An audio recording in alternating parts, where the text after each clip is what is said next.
अस्सलाम वालेकुम दोस्तों। अज असां पंहिंजे तमाम भलोड़ दोस्त साईं सिकंदर हाड़ो साहब जा बोल खणी आया आहियूं। अचो तो ॿुधां। अव्हां जे दर ते छॾियूं वञा थो, उमेद जी मां पुकार जाना। अव्हां जे दर ते छॾियूं वञा थो, उमेद जी मां पुकार जाना। वरी खुदारा असांजे दिल में न बणिजी अचिजां बहार जाना।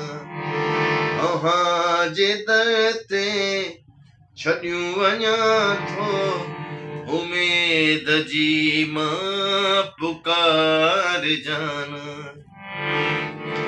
ख़याल मुंहिंजो अची वञे जे, रखी न छॾजां तूं पंहिंजे दिल में। त मुंहिंजे वञण खां पोइ करी असांजी पचार जाना। वरी खुदारा असांजे दिल में न बणिजी अचिजां बहार जाना। अव्हां जे दर ते छॾियूं वञा थो, उमेद जी मां पुकार जाना। लिकाए पंहिंजो हसीन चेहरो, लिकाए पंहिंजो हसीन चेहरो, बहार साॻी अचे न मोटी।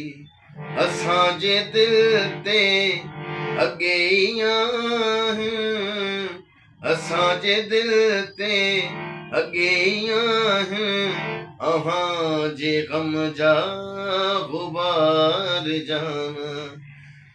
वरी खुदारा असांजे दिल में न बणिजी अचिजां बहार जाना। अव्हां जे दर ते छॾियूं वञूं थो, असां जे दिल ते छॾियूं वञा थो, उमेद जी मां पुकार जाना। वयो सिकंदर अव्हां जो थी अज, ख़िलाफ मुंहिंजी जहान सारो।